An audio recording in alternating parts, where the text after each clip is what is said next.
1 month है, तो 1 month से भी ज़्यादा है प्रॉफ में, तो ये काफ़ी टाइम है। सो अच्छे से प्रिपेयर करें सारे सब्जेक्ट्स। जर्नल वर्क मैंने कल बता दिया था बच्चे, आप लोगों ने अपनी अपनी ग्रुप प्रेजेंटेशंस राइट डाउन करनी है अपने जर्नल में, एंड का लेक्चर लिखना है एंड बायोस्टैट्स का लेक्चर लिखना है, and you guys will submit जो भी हम आपको ड्यू डेट बताएंगे, ठीक है।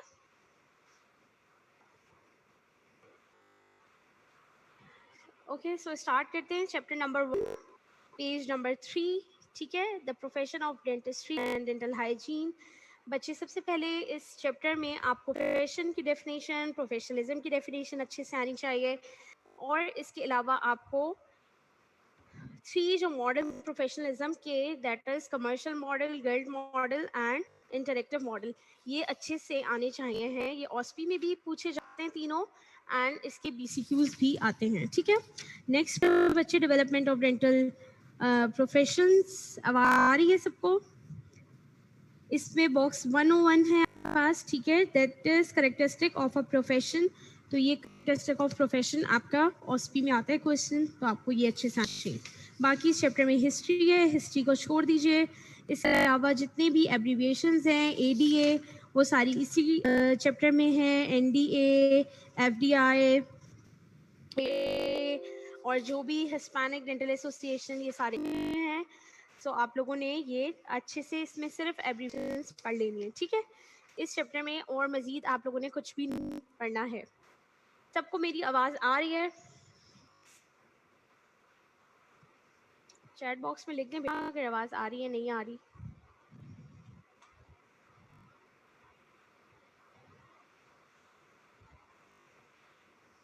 ठीक है, सही है। नेक्स्ट चैप्टर बच्चे नंबर 2, चैप्टर नंबर 2 है the public serve by dentistry. इसमें आपको जो सबसे मेन फोकस करना है वो करना है डेमोग्राफिक फैक्टर्स पे, ठीक है। नेक्स्ट जिसमें आपको वर्ल्ड वॉर 2 का बहुत डिटेल में है, पॉपुलेशन साइज क्या होता है, ग्रोथ किस तरह इफेक्ट हुई थी वर्ल्ड वॉर 2 में, बेबी बूमर जनरेशन क्या है, ठीक है। एज डिस्ट्रीब्यूशन में देखें ग्रेइंग ऑफ अमेरिका लिखा हुआ है। सो इस चीज़ के बारे में आपको पता होना चाहिए, सिर्फ यही चीज़ें इस चैप्टर से आती हैं। डेमोग्राफिक रिस्क फैक्टर्स कौन कौन से होते हैं, डेमोग्राफिक रिस्क फैक्टर्स कौन कौन से होते हैं, ठीक है, इनकी डिटेल आपको आगे जो डिजीज वाइज हैं उसमें इम्पोर्टेंट है, लेकिन इसमें सिर्फ आप थॉरली रीड करोगे, ठीक है। इस चैप्टर से इम्पोर्टेंट है वो आता है utilization of dental services, page number 80, जिसमें आपके पास आता है नॉर्मेटिव नीड। उसके 3 जो ऑब्जेक्टिव्स हैं वो individual items of care required, total professional time needed and total cost, number of professionals, perceive need क्या होती है, ठीक है, यूटिलाइजेशन किसको कहते हैं, इन सब की डेफिनेशंस अच्छे से पता होनी चाहिए। Factor associated with the use of dental services, gender, कौन सा जेंडर ज़्यादा जो है सर्विसेज डेंटल यूज़ कर रहा है, कौन सा नहीं, किस एज फैक्टर में ज़्यादा होती हैं, किस में कम होती हैं सर्विसेज अवेल, ठीक है। Socio economic status, race and ethnicity, just give one read and that's it, इतना इम्पोर्टेंट नहीं है ये, ठीक है। सिर्फ हेडिंग्स बनाओ तो इट्स मोर देन इनफ, ठीक। नेक्स्ट है बच्चे चैप्टर आपके पास third, ethics. Ethics is more important than previous two. Ethics की डेफिनेशन अच्छे से आनी चाहिए, फ्रेमवर्क्स ऑफ एथिकल स्टैंडर्ड्स पता होने चाहिए बच्चे। इसके अलावा 25 पेज नंबर पे for a professional organization, last की लाइंस पढ़ी हूँ, these principle then need to be formulated as ethical standards. Ethical standards आते हैं और एथिकल्स गाइडलाइंस आपके पास आती हैं, ठीक है बच्चे। एथिकल स्टैंडर्ड्स कौन कौन से होते हैं, एस्पायरेशनल, एजुकेशनल, रेगुलेटरी, OSPI में भी आता है, BCQs में भी ये आते हैं, ठीक है। इसके अलावा गाइडलाइंस होती हैं, गाइडलाइंस क्या होती हैं जो आपको लेक्चर में बताई गई हैं, जिसमें नॉन मेलिफिसेंस, इसके अलावा जो है वो कौन कौन से हमारे पास हैं, ट्रीट ऑल विद इक्विटी, ठीक है। ये जितने सारे हैं ना बच्चे। जी मुश्तबा बच्चे, आप क्या पूछ रहे हैं, हैंड रेज किया आपने, ठीक। इसके अलावा और मेलिफिसेंस, ठीक है, ये जितनी सारी चीज़ें हैं बच्चे ये आपने याद करनी है, किसमें, गाइडलाइंस में। अगर स्टैंडर्ड्स पूछेंगे तो कौन कौन से होते हैं, जो मैंने आपको भी बताया, एस्पिरेशनल, एजुकेशन एंड रेगुलेटरी, ठीक है। इंडिविजुअल वर्सेस सोशल रिस्पॉन्सिबिलिटी को छोड़ दीजिए, इसमें इतना नहीं है, ठीक। फिर आपके पास आ जाता है कि page number 30, Declaration of Geneva adopted in 1948 by the World Medical Association, ये पता होना चाहिए, ये बॉक्स बहुत इंपॉर्टेंट है, ठीक है। एथिक्स इन पेशेंट केयर, ये ऑस्पी में आता है।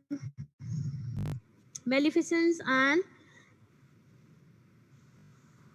बेनिफिशंस, नॉन मेलिफिशंस, ठीक, सही बताया बच्चे, ठीक, यही सारे, ठीक, ये क्या है, गाइडलाइंस हैं एथिक्स, ठीक। एथिक्स इन रिसर्च क्या होते हैं, एथिक्स इन पेशेंट केयर क्या होते हैं, अलग अलग पॉइंट्स थे जो कि आपको लेक्चर में बताए गए हैं बच्चे, या तो फिर इसमें से पढ़ के निकाल लीजिए। ये इसी तरह आपके पास क्वेश्चन आते हैं कि write down the ethics when you treat the patient or when patients come to with any and required any dental services, so what protocol you follow, and it's like that, ठीक है। ethics and research क्या होते हैं, जैसे कि हमने last time discuss भी किया था कि पार्टिसिपेंट्स हैं, उन्हें बताना है, नहीं बताना, कंसेंट लेना है एंड ऑल। ये आपके इसमें भी दिया हुआ है, clinical principle of for involving human subjects, अगर 3.4 इज इम्पोर्टेंट, ठीक है। इसके अलावा बच्चे आपके पास इसमें इम्पोर्टेंट एसएच भी नहीं है, ठीक है। एक्सेस की है वो चैलेंज क्या होते हैं वो हम चैप्टर 9 में डिस्कस कर लेंगे, ठीक है। फिर आ गया चैप्टर नंबर 4, पेज नंबर 36। इसमें जितनी डेफिनेशंस हैं वो अच्छे से वर्ड याद होनी चाहिए। स्लाइड से पढ़ सकते हैं, स्लाइड से बिल्कुल पढ़ सकते हैं बच्चे, लेकिन जो चीज़ें से बता रही हूँ वो बुक से ही करनी है, क्योंकि कुछ चीज़ें टीचर साइड में नहीं भी डालते हैं। मैं अपनी बात नहीं कर रही हूँ, मुझे पता है कि आप नहीं पढ़ते हैं, तो मेरी तो पूरी डिट्टो बुक की एक एक लाइन स्लाइड पर मौजूद होती है, ठीक है। सो दैट अगर आप मेरी स्लाइड से पढ़ रहे हैं तो आपको नीड नहीं है वो चैप्टर बुक से पढ़ने की, ठीक है। बट मैं बाकी टीचर्स का नहीं कहती हूँ, उन्होंने कुछ मिस भी किया होता है या नहीं लिखा होता है स्लाइड्स में, सो दैट कि यू गाइस आप जो हैं वो बुक को पढ़ें, रीड करें, ठीक है। और सेकंड बात बच्चे ये कि स्लाइड्स में हम अपनी वर्डिंग को चेंज करते हैं, सो बीसीक्यूज में वो वर्डिंग नहीं यूज होती है, लेकिन अगर आप बुक वो चीज़ रीड करोगे तो बुक की डिट्टो लाइंस होती हैं बीसीक्यूज में, से पढ़ोगे तो ये फायदा होगा कि एग्जैक्ट लाइन होगी, बीसीक्यूज आराम से सॉल्व करोगे, ठीक है। पब्लिक हेल्थ की डेफिनेशन अच्छे से करनी है बच्चे। इसके अलावा functions of public health agencies next page में 37, उसमें assessment, policy development and assurance, ठीक है, ये अच्छे से पता होने चाहिए। अच्छा, फिर नेक्स्ट पेज पर आइए, जिसमें है आपके पास 39 page number. Today we can define public health problem as a issue that meets the following criteria. किस क्राइटेरिया की बेसिस पर हम कहते हैं कि ये जो है ये पब्लिक हेल्थ प्रॉब्लम है या इसको इनकाउंटर करना चाहिए। सो ये दो कंडीशंस होती हैं, कंडीशन और सिचुएशन इज वाइड स्प्रेड हो, या फिर there is the perception on the part of the public या गवर्नमेंट ऑन द अथॉरिटीज कि ये पब्लिक हेल्थ प्रॉब्लम है, ठीक है,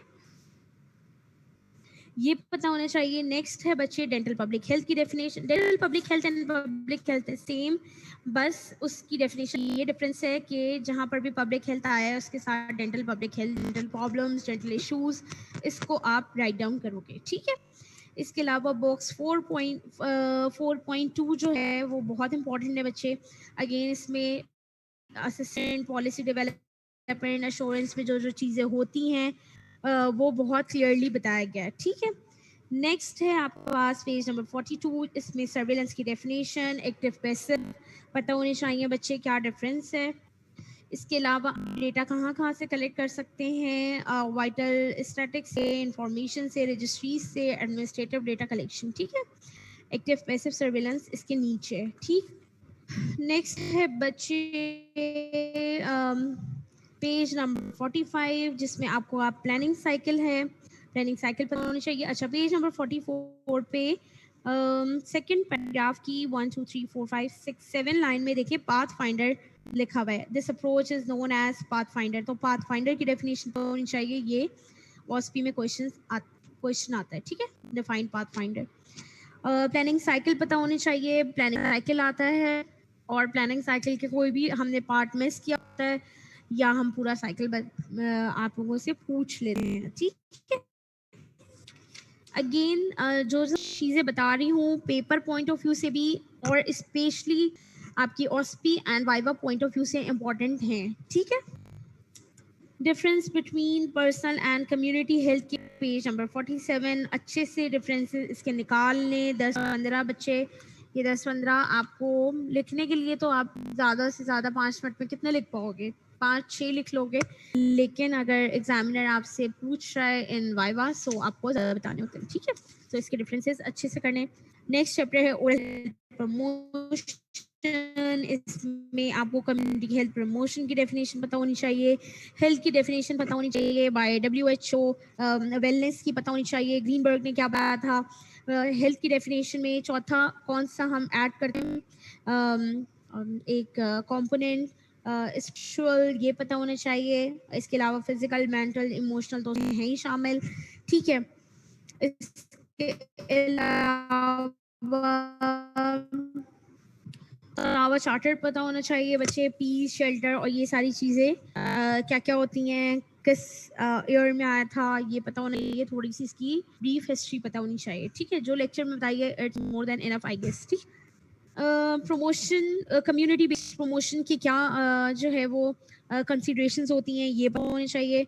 लार्ज स्केल पे हो रही है प्रमोशन तो हम क्या क्या कर सकते हैं, ये ठीक है। इसके अलावा promotion of oral health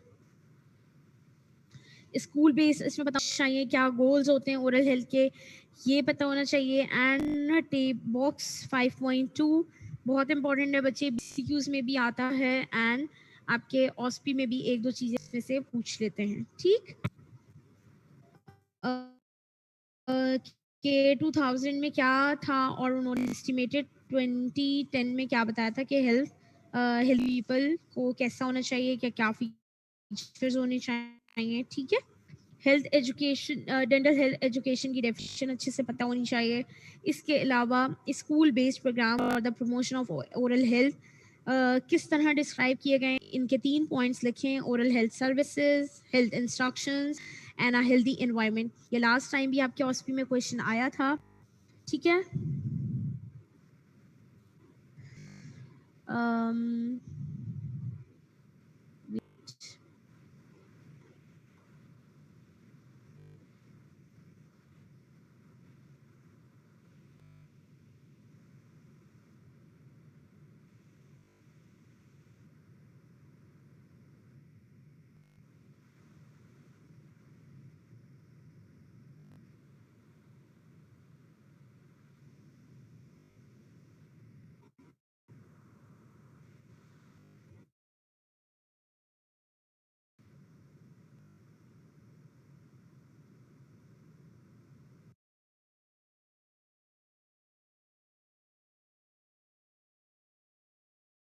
health instructions होती हैं, हेल्दी एनवायरनमेंट, ठीक है।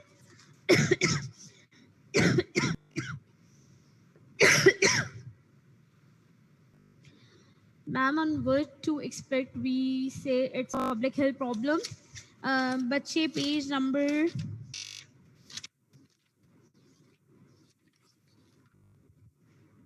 37 पे नहीं, पेज नंबर 39 पे देखें। Today we can define a public health problem as an issue that meets the following criteria.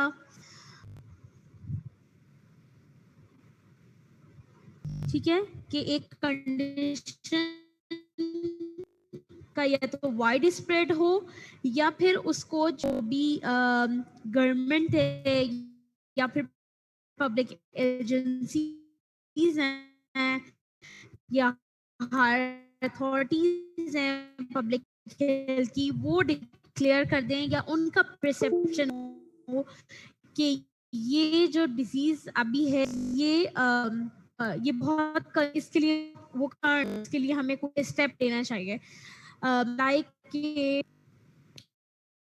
जैसे देखें आपकी मलेरिया है, मलेरिया के बेबी होता है कि उसको इतना रूल आउट गवर्नमेंट की तरफ से कुछ हॉस्पिटल जो हैं वो अलाउड हैं कि वहाँ पर फ्री टेस्टिंग हो रही है या जिस तरह, ठीक है। सो इस अब दोनों में फ़र्क समझ आया कि एक डिजीज़ को गवर्नमेंट समझ रही है कि ये हाँ पब्लिक हेल्थ प्रॉब्लम है, ठीक है। तो उस डिजीज़ को हम कहेंगे उस पर वर्कआउट करेंगे। एंड अदर इज़ कि वो कंडीशन वाइड स्प्रेड ही हो जाए। सो वो तो फिर सबको ही पता है ना कि ये डिजीज है, हो रही है, चल रही है, ठीक है। जैसे पोलियो का, ठीक है। नाम नहीं लिख रहे स्कूल बेस में, बच्चे पूरा बताना है कि क्या क्या हम करते हैं स्कूल बेस एजुकेशन में, क्या criteria होता है। अ,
ये है, आ जाइए बच्चे, आ जाइए, ठीक है। ये पता होना चाहिए है private dental practice, solo dental practice या फिर ग्रुप प्रैक्टिस में क्या क्या डिफरेंसेस हैं, ये पता होना चाहिए, ठीक है। इसके अलावा पब्लिक हेल्थ प्रोग्राम्स, इसके अलावा प्राइमरी हेल्थ केयर डिटे, Alma Ata declaration, levels of prevention, primary secondary tertiary, ये अच्छे से पता होना चाहिए, ठीक है। इसमें एक पैराग्राफ है पेज नंबर 72 पे, बट आप लोगों ने क्या करना है, आप लोगों ने अच्छे से लेक्चर से सर के पढ़ना है इसको, ठीक है। क्वालिटी अश्योरेंस में बच्चे आपको पता होना चाहिए कि एफिशिएंट मेंटेनेंस किसको कहते हैं, इफेक्टिव मेंटेनेंस किसको कहते हैं, क्वालिटी किस चीज़ को कहते हैं, इसकी डेफिनेशंस अच्छे से आनी चाहिए हैं, ठीक है। क्वालिटी अश्योरेंस पर क्या एम्फेसिस होता है, होती है, ठीक है। प्रोफेशनल स्टैंडर्ड्स, लेजिस्लेशन, या फिर government consumer involvement, malpractice, ठीक है, या फिर rapid rating of health care services. So ये सारे आप लोगों को सिर्फ नाम पता होने चाहिए, दैट्स इट, ठीक है। नेक्स्ट चैप्टर पर आ जाइए, चैप्टर नंबर 7। इसमें insurance principles and dental care पता होने चाहिए। और इसके अलावा बच्चे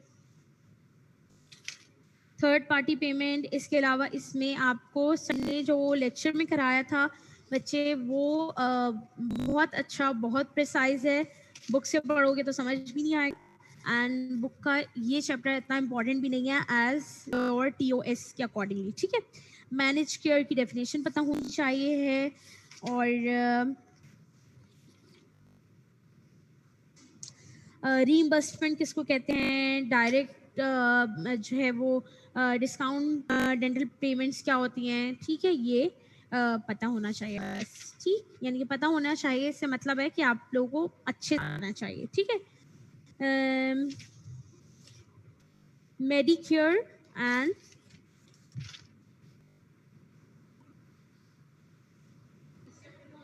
चैप्टर नंबर 7 बच्चे, पेज नंबर 102 पे देखें बच्चे,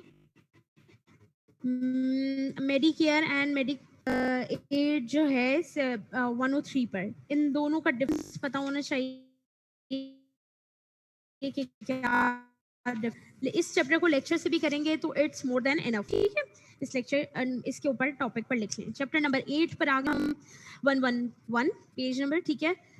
अगेन इसको भी बहुत दफ़ा मैं बता चुकी हूँ, पढ़ भी चुकी हूँ। डेंटल टीम पता होनी चाहिए है, टाइप्स ऑफ डेंटल पर्सन पता होने चाहिए, डेंटिस्ट होते हैं और डेंटल ऑक्सिलरीज होते हैं। डेंटिस्ट की डेफिनेशन, डेंटिस्ट की क्या रिक्वायरमेंट होती है, डेंटल ऑक्सिलरी की डेफिनेशन, डेंटल ऑक्सिलरी की क्लासिफिकेशन, ऑपरेटिंग नॉन ऑपरेटिंग, उनके सब functions, box 8.1 level of supervision, ठीक है। एंड दैट्स इट, ठीक है।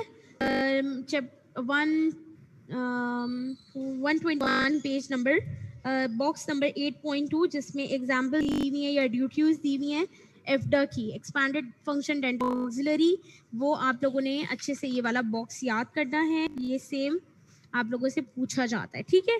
डेंचरिस्ट पता होना चाहिए, डेंचरिस्ट का क्या काम होता है, कितने ईयर लाइसेंस होता है, ये पता होना चाहिए, ठीक है।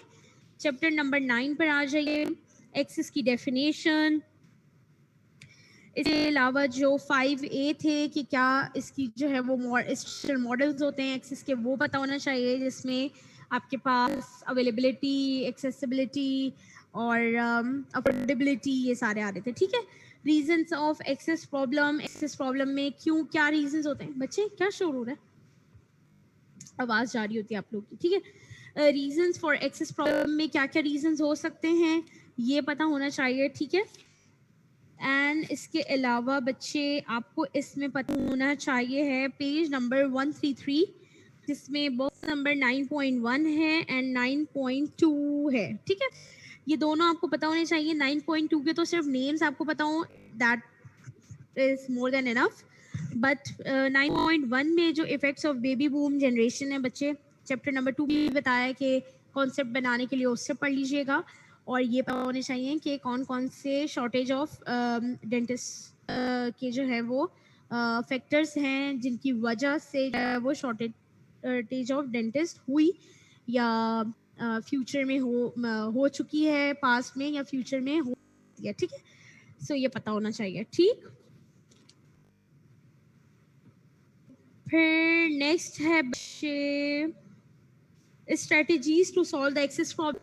अब आपको पता चल गया कि प्रॉब्लम है, रीजंस क्या क्या हैं, सो आप क्या कर सकते हैं इस एक्सेस प्रॉब्लम को सॉल्व करने के लिए, क्या स्ट्रेटजीज हो सकती हैं ये पता होनी चाहिए, आगे डिटेल में लिखी हुई हैं, that is all about chapter number 9। अब चैप्टर नंबर 10 पर आ जाइए, ठीक है। इसमें बच्चे आपको स्टैंडर्ड प्रिकॉशंस पता होना चाहिए, ओशा पता होना चाहिए, infection control, guidelines of infection control अच्छे से, ओशा की क्या गाइडलाइंस थी, HIV की, HIV इन्फेक्शन किसकी वजह से होता है, ठीक है, एड्स, कौन से लिम्फोसाइट्स होते हैं, CD4 plus T lymphocytes and इसके अलावा क्या पता होना चाहिए है HIV की ओरल मैनिफेस्टेशन, हैप बी हैप सी की कॉजेज कि क्या किन किन वजहों से, प्राइमरी ट्रांसमिशन रूट कौन सा होता है जो कि 143 नंबर पर दिया हुआ भी है, 142 पे ओरल मैनिफेस्टेशंस दी हुई हैं तो वो अच्छे से रीड आउट करनी है, ठीक है। इसके अलावा public and professional perceptions of infection diseases क्या क्या है, डिटेल में डिस्कस कर चुके हो बच्चे, वो पता होना चाहिए, ठीक है। डेंटल वाटर लाइन में कौन सा ऑर्गेनिज्म होता है, और वो हम उसकी अगर रेगुलर फ्लशिंग करें और हम एनी रिट्रैक्शन वाल्व यूज़ करें, सो कॉलोनीज फॉर्म होने से हम रोक सकते हैं। तो हम बहुत डिटेल में पता होना चाहिए इसके क्या साइड इफ़ेक्ट्स होते हैं एनवायरमेंटल पर या फिर आपके सिस्टमिक कंडीशन पर, न्यूरोलॉजिकल क्या है, सारे पता होने चाहिए हैं इन ह्यूमन बॉडी, ठीक। इसके अलावा आप इसको डिस्पोज ऑफ कैसे कर सकते हैं, ये सारी चीज़ें इसमें भी लिखी हुई हैं, और इस अगर ना समझ आए so you guys read it from your lecture notes, ठीक है। Chapter number 11, reading the dental literature, text book, dental literature की डेफिनेशन, पेयर रिव्यू जर्नल्स क्या होता है, पेयर रिव्यू क्या होता है, judging of quality of journal में, learn society, professional organisation, reputable scientific publisher, commercial publisher, ये अच्छे से पता होने चाहिए, ठीक है। क्या क्राइटेरिया होता है for judging the quality of journal के, रिसर्च रिपोर्ट्स हैं, केस रिपोर्ट्स हैं, रिव्यूज़ हैं, कमेंट्रीज हैं या एक्सपीरियंस जो भी है ये पता होने चाहिए, ठीक है। इन क्राइटेरिया की बेसिस पर हम करते हैं। नैरेटिव रिव्यू क्या होता है, सिस्टमिक रिव्यू क्या होता है, मेटा एनालिसिस क्या होता है, ये अच्छे से पता होना चाहिए है। एविडेंस बेस्ड डेंटिस्ट्री की definition, rating the quality of literature पता होना चाहिए जो पीछे आया है, और आपका 12.1 जो टेबल है वो इम्पोर्टेंट है, एंड 12.2 भी, ठीक है। सिस्टमिक रिव्यू को कंडक्ट किस तरह करते हैं कि एक क्वेश्चनियर होता है, इंक्लूजन एक्सक्लूजन क्राइटेरिया होता है, एक स्ट्रेटजी होती है रिसर्च की, देन हम चेक करते हैं कि वो क्राइटेरिया को फिल कर रहा है या नहीं कर रहा, देन हम अपने कंक्लूजन को डेवलप करते हैं, सही है। इसके अलावा कॉकरेन कोलैबोरेशन जो कि पेज नंबर 167 पर दी हुई है बच्चे, ये पता होना चाहिए इस सिस्टम का फंक्शन क्या होता है कि ये नॉलेज को अप टू डेट करता है, ठीक है। जो भी प्रीवियस नॉलेज है उसके अंदर न्यू नॉलेज को इनकॉर्पोरेट करता है, दैट इज कॉकरेन कोलैबोरेशन, ठीक है।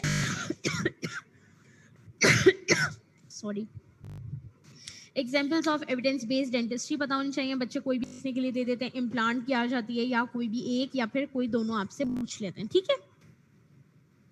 लिमिटेशन ऑफ ईबीडी बहुत इंपॉर्टेंट है बच्चे, बहुत क्वेश्चन आता है, ऑस्पी में भी वाइवा क्वेश्चन है, ठीक।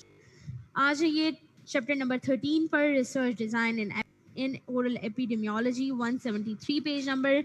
इसमें एपी की डेफिनेशन पता होनी चाहिए है, इसके अलावा आपको क्लासिफिकेशन पता होनी चाहिए, descriptive, analytical, observational, experimental, non experimental, जो जो इसके अंडर आती हैं सारी स्टडीज वो सब पता होना चाहिए, ठीक है, in detail. Casualty and risk factor. Risk factor is indicator, risk predictor, risk marker. इन सब के रेफरेंसेस अलॉन्ग विद एग्जाम्पल आने चाहिए हैं, और क्वेश्चन है आपका, ठीक है। इसके अलावा बच्चे क्राइटेरिया जो ये दिया हुआ है बॉक्स 13.2, ये बार्टफोर्ड हिल क्राइटेरिया आपसे पूछा जाता है कि right what are the criteria of Bradford Hill, तो आप लोगों ने ये सारे लिखने होते हैं कि time sequence, event cast, consistency, strength, degree of exposure, specificity and all, ठीक है। Risk factor for a particular disease क्या क्या हो सकते हैं, क्राइटेरिया जो कि मेट करता है इससे, time sequence, statistical association and absence of error, ठीक है। पेज नंबर 175 का जो बॉक्स 13.3 है उसकी बात करूँ। नॉन एक्सपेरिमेंटल स्टडी डिजाइन आपको पता होनी चाहिए है, प्रिवेलेंस, इंसिडेंस की डेफिनेशन, दोनों में differences, longitudinal study, cross sectional, cohort, retrospective, prospective, last में इकोलॉजिकल स्टडीज लिखा हुआ है 177 पेज नंबर पर। इकोलॉजिकल पॉलिसी पता होनी चाहिए, ठीक है। एक्सपेरिमेंटल डिज़ाइन में आपके पास clinical trial, field trial, community trials आते हैं, ये पता होना चाहिए। कंट्रोल कौन सा होता है, स्टडी ग्रुप कौन सा होता है, एक्सपेरिमेंटल ग्रुप कौन सा होता है, प्लेसिबो की चीज़ है, ये सब पता होना चाहिए है, ठीक है। प्लेसिबो नीचे वाले 179 पेज नंबर पर दिया हुआ है, ठीक है। यूज ऑफ प्लेसिबो, तो प्लेसिबो की डेफिनेशन पता होनी चाहिए। एग्जामिनर रिलायबिलिटी पता होनी चाहिए है, inter examiner and intra examiner reliability, ठीक है। ड्यूरेशन ऑफ ट्रायल पता होना चाहिए कि अगर हम कोई स्टडी कर रहे हैं तो अगर वो लॉन्गिट्यूडनल है तो उसका ड्यूरेशन कितना होना चाहिए, अगर वो क्रॉस सेक्शन है तो उसका कितना होना चाहिए। हम अगर प्लाक इनहिबिटिंग कोई कर रहे हैं तो हम वो कितने डेज तक दे सकते हैं एजेंट जो भी यूज करा रहे हैं, ठीक है। फिर इसके अलावा इसमें तो बस यही सब कुछ है, ठीक है। The measurement of oral diseases पर आ जाइए, चैप्टर नंबर 14 पर, ठीक है। इसमें बच्चे आपको पता होना चाहिए है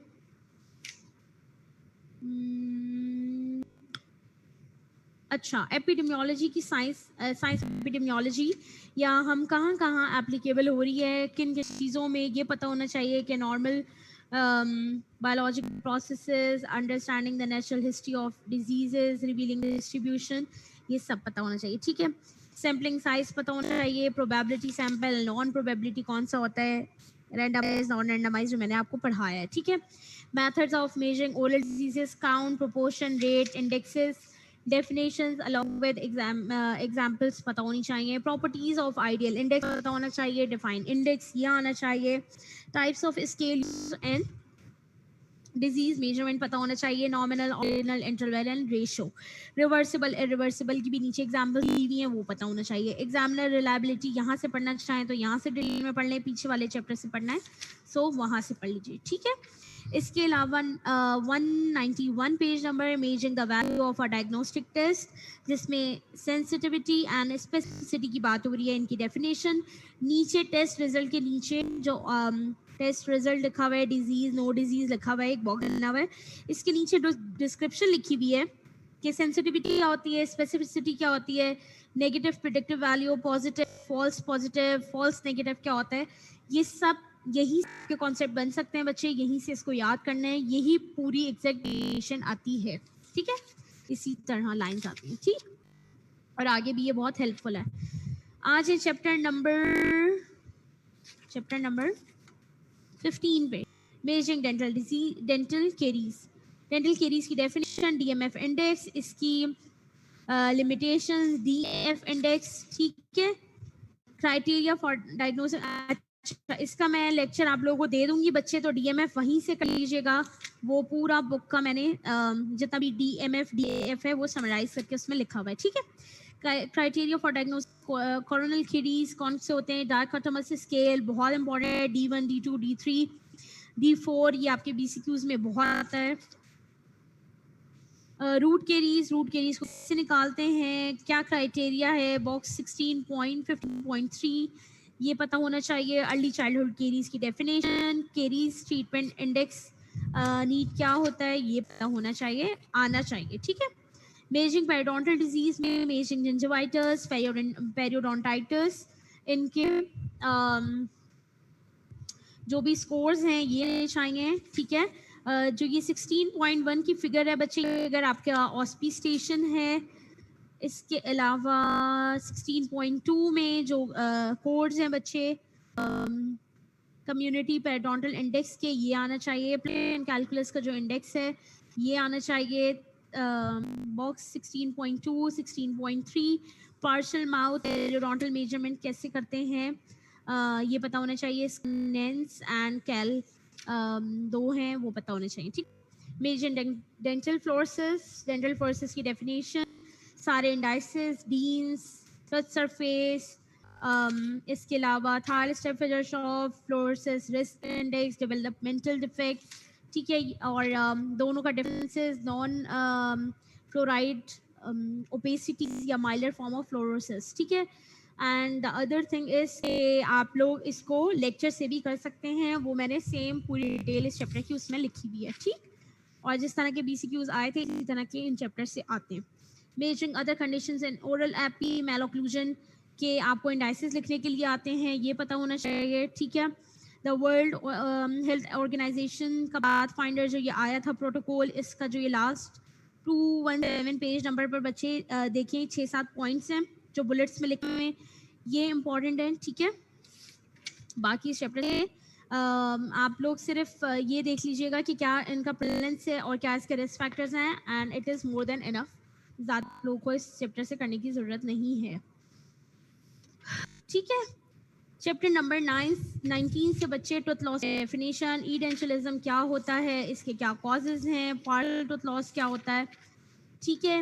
रीजंस क्या हैं, जैसे कि लेक्चर में बताया था, और इस चैप्टर को भी अगेन लेक्चर से ही कर लीजिएगा. डेंटल केरीज आ गया, global distribution, demographic risk factor, local risk factors in detail. इसके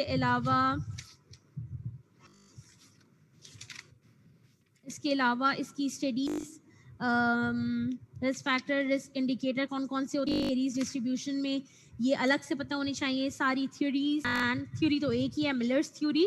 एंड इसके अलावा आपको जितनी भी स्टडीज़ हैं बच्चे, Vipeholm, Tristan da Cunha, Hope House and all, in detail पता होना चाहिए है किसी ने क्या यूज़ किया था क्या नहीं किया था. समराइज कंक्लूजन ऑफ वाइफॉर्म स्टडी लिखा हुआ है बॉक्स 20.2 में, ये पता होना चाहिए है.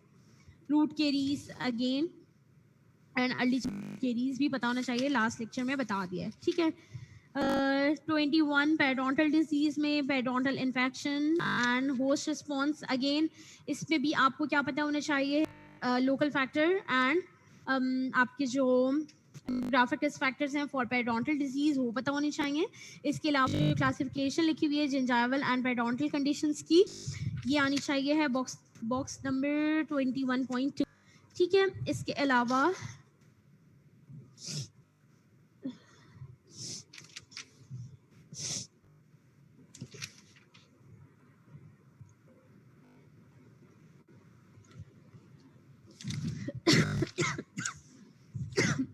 अगेन पेज नंबर 266 पे डेमोग्राफिक रिस्क फैक्टर्स लिखे हुए हैं, तो मैंने आप लोगों को पहले ही बता दिया. लोकल रिस्क फैक्टर 272 पे लिखे हुए हैं, तो कौन कौन से हैं. Oral hygiene, plaque, microbiota, HIV infection, biological adverse pregnancy outcomes. ठीक है. Chapter number 22 dental forces definition, role of fluoride, pre-eruptive, post-eruptive stages. इसके अलावा forms, mild, moderate, severe, and risk factor for dental fluorosis के fluoridated drinking water लेंगे ज़्यादा, dietary में ले रहे हैं, infant formula, dental fluorosis and caries में difference, and क्या दोनों का pattern होता है, that is all about this chapter. Oral cancer and other oral condition. Oral cancer की occurrence, distribution, prevalence पता होना चाहिए, कितने population में हो रहा है. इसके अलावा क्या पता होना चाहिए है, इसके अलावा इसकी मेजरमेंट पता होनी चाहिए बच्चे, स्टेजिंग, ग्रेडिंग, क्राइटेरिया, TNM और हिस्टोलॉजिकल की बेसिस पर जो हो रहे हैं. ठीक है. सॉफ्ट टिश्यू लीजन में pre cancer lesion, pre cancer lesion and condition का डिफरेंस, ल्यूकोप्लेकिया, रेथ्रोप्लेकिया का डिफरेंस. ठीक है. इनकी पिक्चर्स भी आ सकती हैं और पिक्चर्स के नीचे हमने आपसे पूछा हुआ भी हो सकता है. ठीक है. क्लेफ लिप एंड पैलेट का बच्चे क्या किस वजह से होता है. इसके अलावा जो बुलेट्स में पॉइंट लिखे हुए हैं कि more facial clefts are found in boys than found in girls. सही है. मोस्ट फ्रिक्वेंटली जो है वो पिलर्स बर्थ्स होती हैं उसमें होता है, सिंगल में नहीं होता. तो भी सारे क्राइटेरिया ये सब आपको पता होने चाहिए. ठीक है. और इसके अलावा आपको TMJ डिसऑर्डर का पता होना चाहिए कि किस वजह से होता है, क्या कॉन्सिक्वेंसेज होते हैं, क्या साइन एंड सिम्पटम्स होते हैं, क्लिकिंग होती है, नॉन क्लिकिंग होती है, या जो भी है. ठीक है. प्रिवेंशन ऑफ ओरल डिजीजेस में fluoride, human health and carries prevention, fluoridation of drinking water, other uses of fluoride and carries prevention. बच्चे इसमें सब में आपने अच्छे से फ्लोराइड के बारे में आपको पता होना चाहिए, कौन कौन से अमाउंट किस किस चीज़ में किस किस फॉर्म में लेते हैं, किस थ्रू मिलता है, सॉल्ट में कौन सा इंपॉर्टेंट है, वाटर में क्या इसका अमाउंट है, ये सारे अच्छे से पता होने चाहिए. फ्लोराइड की फिजियोलॉजी पता होनी चाहिए, कहाँ एब्जॉर्ब हो रहा है, कहाँ रिटेन हो रहा है, कहाँ से एक्सक्रीट आउट हो रहा है. ठीक है. इसके अलावा चाइल्ड डेवलपमेंट में फ्लोराइड का क्या रोल है, डेंटल अगर फ्लोराइड को हम कॉम्बिनेशन में दे रहे हैं ऑस्टियोसिस के पेशेंट में तो क्या हो रहा है. ठीक है. फ्लोराइड टॉक्सिसिटी पता होनी चाहिए. अगेन डेंटल फ्लोरोसिस इसमें आ गया, लेकिन ये लास्ट में मैं आपको बता चुकी हूँ. ठीक. फ्लोराइडेशन ऑफ ड्रिंकिंग वाटर में अगेन बता दिया कि ऑप्टिमल लेवल क्या होना चाहिए, स्टेट का क्या रोल होता है, फेडरल स्टेट का क्या है, कैसे कैरीज रिडक्शन हो रही है फ्लोराइडेशन से. और इसके अलावा क्या कैरीज पैटर्न है अगर फ्लोराइडेशन को हम सीज कर देंगे, और स्कूल बेस्ड का क्या फ़ायदा होता है. ठीक है. ये सब इसमें से पता होना चाहिए. बाकी इतना डिटेल में इस चैप्टर को पढ़ने की नीड नहीं है. ठीक. फ्लोराइडेटेड सॉल्ट कौन कौन से होते हैं, fluoridated school drinking water, milk, supplements क्या क्या कर रहे हैं, इनका मोड ऑफ एक्शन, इसके अलावा इनका अमाउंट सबका. ठीक है. बॉक्स नंबर 26.2 जिसमें data on toxic fluoride intake level in humans है, लीथल डोज क्या है, टॉक्सिक जो है डोज क्या है, ये आता है BCQs में. ठीक है. वार्निशेस, माउथ वॉश, टूथपेस्ट, ये अच्छे से पढ़ना है, अच्छे से करना है. इसके अलावा मैकेनिकल और केमिकल जो मेथड होते हैं पेरिडोंटल डिजीज की प्रिवेंशन के लिए वो पता होने चाहिए, जिसमें सारी ब्रशिंग टेक्निक्स पता होनी चाहिए है, ठीक है। फिशर सीलेंट में अगेन इसका रेशनल प्रोडक्ट्स कौन सी यूज़ करते हैं, कौन सा मटेरियल यूज़ करते हैं, क्या टेक्निक होती है, क्या एफी के सी एस की और एज में करते हैं, सो ये सब पता होना चाहिए। बाकी पब्लिक एंड प्रोफेशनल एटीट्यूड क्या है इसके टूवर्ड्स, बस इतना डिटेल में। पीछे के जो इसके पेजेस हैं वो डिटेल में पढ़ने की ज़रूरत नहीं है, आगे के ज़्यादा इंपॉर्टेंट है। डाइट एंड प्लाक कंट्रोल में अगेन कैरियोजेनिक फूड क्या होता है, इंट्रिंसिक एक्सट्रिंसिक शुगर क्या होती है, फर्मेंटेबल कार्बोहाइड्रेट क्या होते हैं। इसके अलावा आपको पता होना चाहिए है cariogenicity of different sugars, non cariogenic कौन सी शुगर सब्सटीट्यूट हैं बच्चे। इसके अलावा आपको पता होना चाहिए है प्लाक कंट्रोल के मेथड्स, स्टीफेंस कर्व इसमें इंपॉर्टेंट है, ठीक है। और इसमें एक स्टडी है टुर्कू स्टडी आई गेस, सो वो पता होनी चाहिए, ठीक है। प्रिवेंशन ऑफ पेरिडोंटल डिजीज में मैंने आपको बता दिया, mechanical plaque removal by individual क्या होता है, बाय प्रोफेशनल कैसे होता है, कार्लस्टर्ड स्टडी पता होनी चाहिए, इंटरडेंटल क्लीनिंग पता होनी चाहिए, टाइप्स ऑफ टूथब्रश पता होने चाहिए, फ्रीक्वेंसी पता होनी चाहिए है, किस तरह के कौन से मेथड्स होते हैं ये पता होना चाहिए। इंटरडेंटल क्लिनिक के लिए डेंटल फ्लॉसिंग में आपको पता होना चाहिए है कि फ्लॉस का हम डायमीटर कितना लेते हैं, उसका मेथड्स कौन से होते हैं, 2 मेथड्स होते हैं वो पता होने चाहिए। कीमोथेराप्यूटिक मेथड्स पता होने चाहिए, जिसमें आपके क्या आते हैं, antibacterial compounds, anti calculus toothpaste, chlorhexidine mouth wash and all, ठीक है। जिस लास्ट चैप्टर है रिस्ट्रिक्टिंग टोबैको यूज़, इसमें जो है बच्चे जो pathological effect of smokeless tobacco हैं ये पता होने चाहिए, टाइप्स पता होनी चाहिए, स्नफ, डिपिंग एंड ऑल। हम एज अ प्रोफेशनल क्या क्या कर सकते हैं वो पता होना चाहिए। एंड द लास्ट थिंग जो इसकी बहुत इंपॉर्टेंट वो है बॉक्स नंबर 30.4, जिसमें 0.7 एंड 0.7 का A and B first line and second line therapeutics बहुत इंपॉर्टेंट हैं, ठीक है। It's all about community dentistry. Good luck and अच्छे से तैयारी करनी है और अच्छे से पढ़ना है। अच्छे से पढ़ें और कुछ नहीं समझ आ रहा है तो अगेन आई एम रिपीटिंग कि बच्चे आके हमसे पढ़ लो, बट प्लीज़ रिज़ल्ट अच्छा आना चाहिए जैसा कि हम देखते आए हैं टेस्ट में, और वैसे क्लास का रिस्पांस वैसा नहीं होना चाहिए। Wish you good luck and हमारा नाम रोशन करो बच्चे, बस यही कह सकते हैं, ठीक है। अपनी अटेंडेंस जिसकी पीपीटीज नहीं मिली हैं बच्चे, मुझे ग्रुप पे जो कम्युनिटी का ग्रुप है उस पर मैसेज कर दिएगा।